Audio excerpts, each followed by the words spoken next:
पिछले एपिसोड में हमने देखा था गलती से रॉक ली अपनी दवाई की बोतल लाने की जगह सुनाडे की शराब की बोतल ले आता है, जिसे जानकर गाय सेंसे काफी डर जाते हैं क्योंकि उनका मानना है कि रॉक ली के अंदर एक महान ड्रंकन मास्टर छुपा है जो शराब पीने से जाग जाता है। तो हम देखते हैं कि यहाँ लड़ाई के दौरान रॉक ली किमीमारू से काफी अच्छी तरह से लड़ता है, पर इतनी अच्छी तरह से लड़ने के बावजूद भी किमीमारू अभी भी उससे कहीं ज्यादा ताकतवर है। तभी ली बोलता है, तुम भी काफी फ्लेक्सिबल हो मेरी तरह और तुम्हारा लड़ने का तरीका भी यूनिक है। तारीफ करने के लिए शुक्रिया, पर तुम भी काफी अच्छे हो। उसके बाद ली किमीमारू को एक पंच मारने ही जा रहा था, पर किमीमारू उसे डॉज करके अपने तलवार से उस पर हमला करता है। तभी रॉक ली उसे हाथ दिखाकर बोलता है, प्लीज वहीं रुक जाओ। क्या? माफ करना, पर मेरा दवाई लेने का समय आ चुका है, बस थोड़ी देर रुक जाओ, एक बार मैं दवाई पी लूं, उसके बाद मैं और तुम लड़ेंगे। रॉक ली के इतना बोलते ही किमीमारू रुक कर इंतजार करता है और ली अपने निंजा टूल वाले बैग से दवाई निकालकर मतलब शराब निकालकर बस एक ही घूंट पीता है और ये पीने के बाद वो बोलता है, मुझे दवाई पसंद नहीं, पर इसका स्वाद तो कुछ अलग ही है, मुझे थोड़ा और पीना चाहिए। ये बोलकर वो पूरी बोतल खाली कर देता है और इसे पीने के बाद फाइनली उसके दिमाग में नशा चढ़ जाता है और इसी वजह से उसके हाथ और पैर हिलने लगते हैं। उसे देखकर किमीमारू सोचता है, अब इसे क्या हुआ, क्या ये इसकी कोई चाल है? तभी ली नशे के मारे इस तरह का पोज लेकर उसे बोलता है, कौन है वे तू जानता नहीं मैं कौन हूँ, तुझे छोड़ूंगा नहीं। तो जैसा गाय सेंसे ने कहा था, शराब पीने के बाद रॉकली के अंदर का ड्रंकन मास्टर अब पूरी तरह से जाग चुका है। तो इस बार रॉकली की रफ्तार पहले से 4 गुना ज्यादा बढ़ गई है, जिससे किमीमारू को भी उसके हमले को डॉज करने में थोड़ी मुश्किल होती है। तभी वो रॉकली से थोड़ी दूरी बनाकर सोचता है, जो दवाई उसने अभी पिया, क्या उसके अंदर कुछ मिला हुआ था? उसकी रफ्तार और ताकत अब पहले से भी ज्यादा है।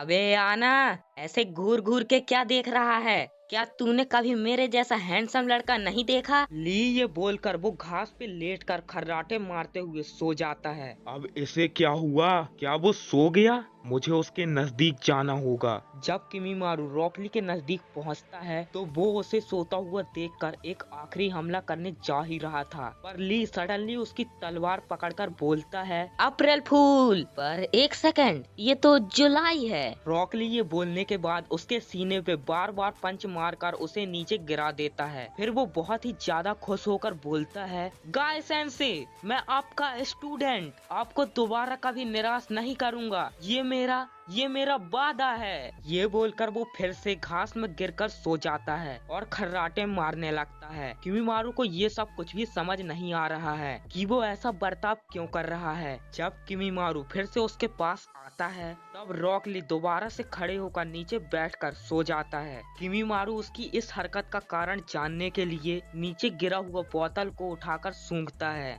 ये तो सिर्फ शराब है, तो इसने सिर्फ पी रखी है और कुछ नहीं। अगर मैं तुम्हें मारूंगा तो तुम्हें पता भी नहीं चलेगा। उसके बाद इन दोनों के बीच फिर से एक और लड़ाई शुरू हो जाती है। किमीमारू लगातार अपनी तलवार से उस पर हमला करने लगता है, पर वो रॉकली को छू तक नहीं पाता, इसलिए वो परेशान हो जाता है। उसके बाद रॉकली किमीमारू के हमले को डॉज करने के साथ अपने ताइजुत्सु स्टाइल में उसे मारता है। फिर किमीमारू अपने आप को संभाल कर रॉकली को जान से मारने के लिए ओरोचिमारू का दिया कर्स मार्क अपने सीने में फैलाकर अपने हाथ से 4 नुकीली हड्डी निकालता है। तो ये करके वो ली को बोलता है, लड़के, तुम्हें होश में लाने का समय आ गया है। तो तुम्हारा मतलब मैंने पी रखी है क्या? ये बोलकर वो किमीमारू पर हमला करने दौड़कर आता है। तभी किमीमारू के पेट से बहुत सारी नुकीली हड्डी निकलकर रॉकली के गाल पर लगती है, जिससे वो घास में घसीटते हुए दूर जाकर गिरता है। तो नुकीली हड्डी गाल पर लगने की वजह से वहाँ से थोड़ा खून निकलता है और इसी के साथ उसका शराब का नशा भी टूट जाता है। फिर रॉकली किमीमारू को ऐसे रूप में देखकर वो पूरी तरह से चौंक जाता है। तो